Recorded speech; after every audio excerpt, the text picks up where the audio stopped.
the bus stops, from the markets, harassing citizens, to us is collateral damage. Okay? And we will not even blink. Because if the cadres were many, all right, in percentage terms, if the cadres were more than the youths, PF would have carried the day. That was a voice from the youths who had no place in the market. So it was a case, if you heard Archbishop Mpundu at the mass that he held at State House, he was very clear. He says, how can you live in a society where so few are controlling and enjoying money at the expense of so many? You understand? Yeah. So to us, we call that collateral damage, and let it be so. Okay? There will be few that will be affected as a result of removal of cadres from the markets. Yeah. They're just a handful. And so it doesn't even move some of us because the country was going into destruction, to tell you the truth. Yeah. If we maintained the status quo, we would have now just lit this whole place in a flame. Madam, the service chiefs, the commander, again, I will say it is the entire prerogative of the president, how he wants to deal with it. I heard him say they will be deployed, redeployed to some places else. That is his prerogative, and that's a no-go area for me. Andrew, you said I must take over the labor ministry. Oh, how I wish you were Mr. Hichilema. I've been smiling. But they say if wishes were horses, then beggars would be riding on them. Charity, one of the major pronouncements as we continue to stabilize this country, one of the major pronouncements that our party has made was to make education free and affordable. Okay? Now, the transition window to achieve this requires us to make sure that we balance up this economy, which is damaged. Damaged by, and soon you will know, as soon as we settle down, I'm sure that the Minister of Finance is going to show you the country balance sheet to see exactly how much debt we are in as a country, to demonstrate to the country how we intend to restructure this debt to ease the pressure on social sectors, you know, because as it is now, for the last 3 years or so, the budget that we've been running, okay, which has had no budget support from foreign donors, because the PF refused to work with the IMF, the International Monetary Fund. We are now going to start getting budget support. You saw how not so long ago the British, there you go. And so the issue of goodwill is something that we from the UPND are never going to abuse. We are going to be prudent. We are going to exercise jurisprudence. We are going to make sure that we are transparent, and so that we move together with the country. Remember, the PF had this common adage of without leaving anyone behind. That was a camouflage, you know, or don't kubeva. That was a clear-cut case of don't kubeva, where you just, you know, basically hoodwink people and say we are all together. And yet the fact is that they were alone. And that's the reason why they lost elections, because they were too proud, too pompous. And for us, we are going to, and again I'll say it without fear of any contradiction, is that we're going to humble ourselves before the people who voted for us. Because this journey has been too long for us to abuse it. We are going to make sure that we're at the bottom rather than at the top, and carry everyone with us. And where we falter, we will be there to be corrected without thinking we are the Mr. Knows It All, as the case was in the fallen regime. Well, Honorable Member of Parliament for Mazabuka, you are getting it right. Yes. Thank you so much for giving us your time. A pleasure is mine. You've already said your last words to our viewers, and we hope to have you back here soon. Anytime. But thank you so much. My pleasure. So that was the Honourable Member of Parliament from Mazabuka Central, who was with us this morning. It's been an interesting. I'm sure you've heard it. For youths, please be keep calm. Everything is under control. As you've heard, Bali is very methodological. He follows protocol, and everything will be all right. But before we allow the big man to leave, we'll just get into a story, because we have Lusaka Mayor-elect Chilando Chitangala with us to tell us about her plans for Lusaka City. And one of them is this clip, which is "We want answers over buseko market traders demand." Let's get into that story, and then we'll have Honorable Chilando Chitangala in studio.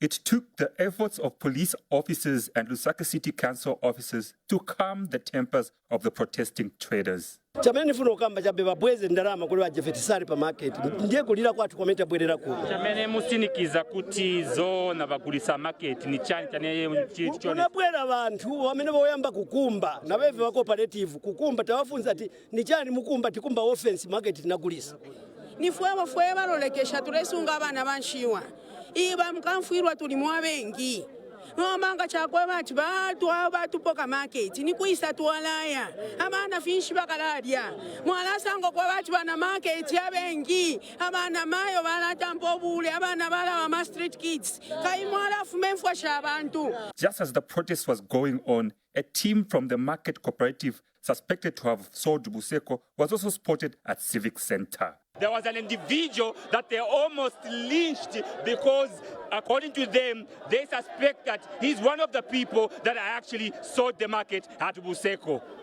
An official from Lusaka City Council reassured the traders that the local authority is going to investigate the matter. Abankani amene ilipo yakuti vanagulisa market o vanachita chani isinkani kulwai ife vakanso ntchito yathu nikusebenzera abantu bonse bali muno mu Lusaka. S24 took a visit to Buseko Market, where it was revealed that the cooperative officials who had early had a confrontation with the traders at Civic Center had gone for fear of reprisals. Twakotelo mumwine na abana bayishi benjito eshishine pantu amasukulu nangu benga sambirira eneni ngwato mwana alifuma panyumba yonza pa university na rejula mapalanga ene ukuthi musambirishe. So like this truck has actually brought timber, obviously all the way from the copper belt. Now as you can see behind me is a vast pile of timber. Now these men and women here actually depend on this market really to put food on the table. Now the question is, has this market been sold? We hope that the powers that be are going to look into this matter and resolve it sooner than later.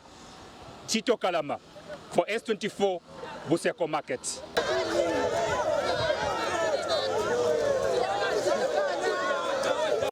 It took the efforts of police officers and Lusaka City Council officers to calm the tempers of the protesting traders. Chamene funo kamba chabeba bweze ndarama kuli wajefetisari pa market ndiye kulira kwatu komenta bwerera ku chamene musinikiza kuti zo na bagulisa market ni chani chane chichone bwera abantu wamene boyamba kukumba na beve wa cooperative kukumba tawafunza ati ni chani mukumba tikumba offense market tinagulisa nifuwe balolekesha tulesunga abana banshiwa iba mkamfuirwa tulimwa bengi nomanga chakwe bati batupoka market ni kuisa tuwalaya abana finshi bakaladya mwala sango kwa bati bana market ya bengi abana mayo balatampo bule abana bala wa street kids kai mwala fumefwa shabantu. Just as the protest was going on, a team from the market cooperative suspected to have sold buseko was also spotted at Civic Center. There was an individual that they almost lynched because, according to them,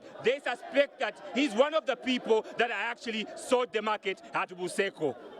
An official from Lusaka City Council reassured the traders that the local... Welcome back, your morning daily here at Spring TV, Business and Tech Tuesday. So we had about 30 minutes or so with Honorable Member of Parliament from Mazaboka Central, Mr. Gary Nkombo, of course, coming through to just tell us how it's been transitioning into their government. But now we have Lusaka Mayor-elect, Her Worship, Miss Chilando Chitangala. Say, you're smiling. I can see you through. Yes. So why were you smiling? Say, I wanted you to get her title correct. No, because I had to do it right. Because I was corrected that I'm not Honorable Nkombo, but I'm Honorable Member of Parliament. So I was now, my mind was racing to say, what do I say? But good to have you, Madam, to Morning Daily. Good to see you. As you're walking in, buseko traders yesterday were on rampage because the story that the market was sold to some Chinese and they went to the Lusaka City Council to, to protest. We know you haven't gone into your office yet, but what would you say about that? Okay, thank you. Thank you for having me. Good morning, viewers. Yeah. Well, even if I'm not in the office, I actually went to the council to find out exactly what was happening yesterday. And it's just the cooperative. Though we have the cooperative, and then we also have the normal council market. So it's just the cooperative trying to fence off a piece of land that they had removed some people from there. So it hasn't been sold and it will not be sold. So that was settled yesterday. I think the town clerk handled it very well. Okay. So, and the traders were actually explained to. Yeah. So it's just the cooperatives that we're trying to build a fence to safeguard a piece of land. Yeah. Okay, you are the mayor-elect for Lusaka, yet to be sworn installed on Friday, I hope. Yeah. So let's talk about Lusaka. What are your plans for Lusaka City? Okay. First of all, I've been a councillor for the last 5 years, and I was also deputy mayor of the city for 3 years. So going back to the council, of course, I must say, first of all, I must thank the people of Lusaka City for giving me that beautiful, beautiful vote. Yeah. I had about 287 votes, and that was like a big vote. Yeah, so I must thank the people of Lusaka, and you know that this election was not a very easy election. They were voting the person. Yeah. So I think seeing what I did as a councillor and deputy mayor helped me a lot. So in the 5 years that I was in the council, we, as a council, together with the 33 councillors and the mayor, that time we had 2 mayors in that 5 years. Yeah. We realized that what was very important for the city was good revenue collection.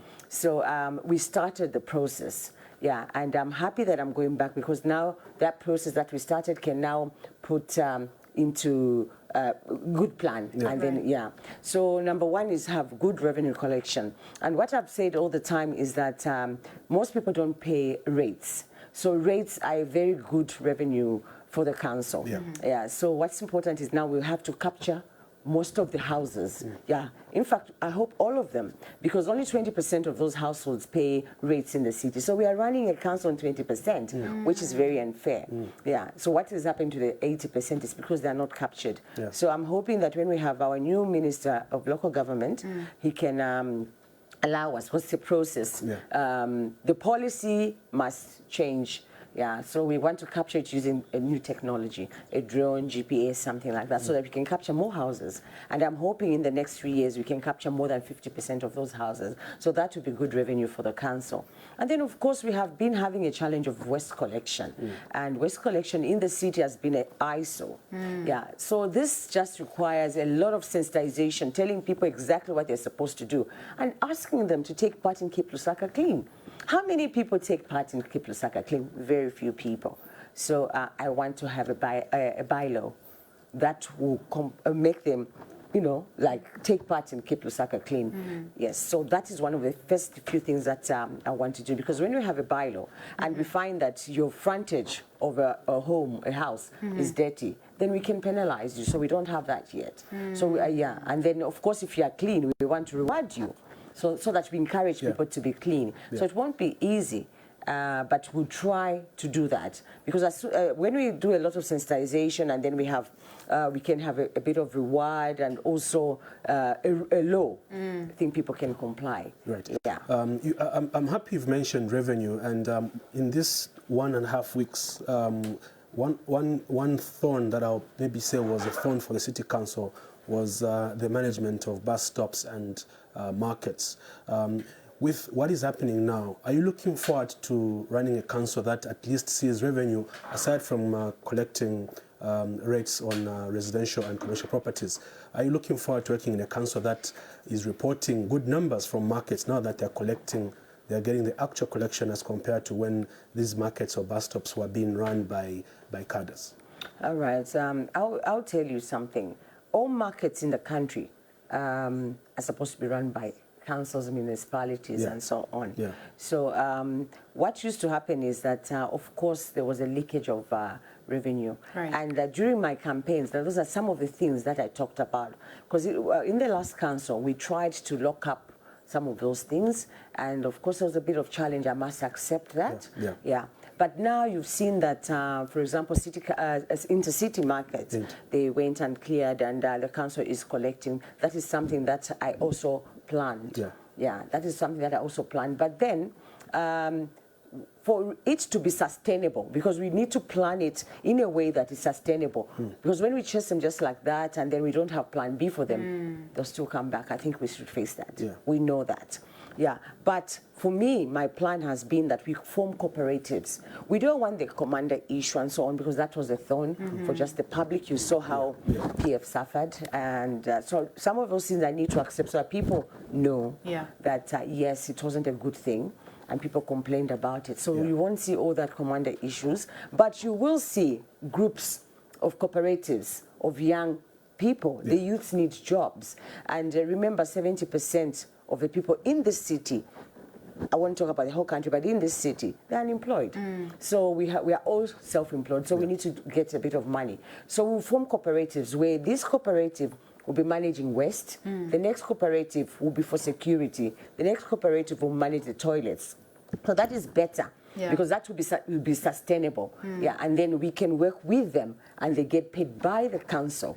So that is my plan. So that we have a sustainable plan. A sustainable plan. Unfortunately, we've run out of time, but in 1 minute, if you can give us your closing remarks to the city of Lusaka. But maybe to add to that, you're going to be working with a predominantly UPND council. So in addition to your closing remarks, just word out there in terms of how you plan to work with, because you'll be in opposition, but they'll be in government. So how do you plan to work around with the UPND councillors? Okay, your camera is the one right here. So. All right. I think that won't be difficult. First of all councils have got, we follow, we have a local government, we have the law that governs the councils, and then we work with central government. Our parent minister is Minister of Local Government. So no council works in isolation. So now in the Lusaka City Council, we have 22 UPND councillors, 15 PF, and then we have 1 independent. So that makes 38, and myself as 39. I'll be very honest. The people of Lusaka must know that we'll be one. Yes. A country comes together to disagree when it's election time, then agree afterwards. So that is what I'm taking. And then apart from that, we are civic leaders, so we will not see red or green. We'll have to work and deliver. We have one common agenda, that's to deliver to the people that elected us. So I don't think you'll see a problem. And I promise the people of Lusaka, they will not see a problem. We'll work as one. Fantastic. Ask the people of Lusaka, this one, I'm interested, not just my constituency. No, they will not see a problem. And the mayor that I want to manage the situation very well. Because I know that we owe it to the people that put us in the office. Fantastic. So we are here for service. Fantastic. Awesome. Well, as Spring TV, we were here to inform, and we are about done with our time. Our director was being kind, but then suddenly he's become quite ruthless. So we have to go. But thank you so much, Lusaka Mayor-elect, Madam Chilando Chitangala. I don't know why I'm not sure which one is first, but I think I've My got first name is Chilando. Oh, great. So thank you for coming through to Morning Daily, ma'am. And hopefully we'll see you soon. I hope so. I think I should come back. Yes. Yeah, just have a slot for me. I need like an hour to speak. Okay, yes, no definitely. Well, Business and Tech Tuesday, that was here at Spring TV. Look out for Money Watch this evening. I'm interviewing Kennis Nyangwe. We're looking at the procurement of energy, of oil, and the protocols around that. So an interesting discussion I'm having at 20 hours with Kennis Nyangwe. But from Sarah and myself, and of course, Madam Chitangala here, it's goodbye. See you tomorrow. It's Feel Good Wednesday. Yes.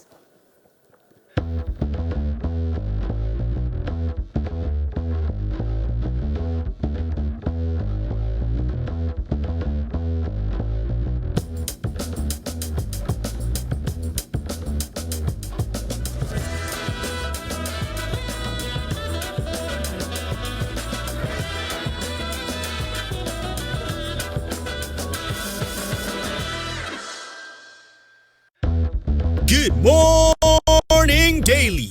Good morning, daily, and good morning. Morning Daily. It's not just any breakfast show, it's an S24 breakfast show, meaning we are taking you to the source of your story.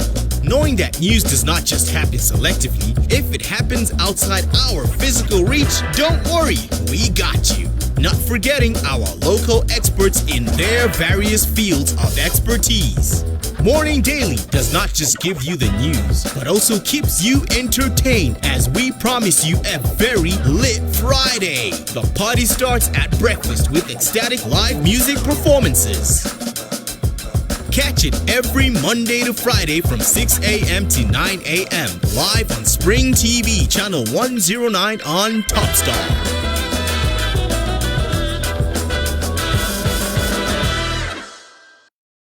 When you have the internet, you have the news. Why do I listen to anything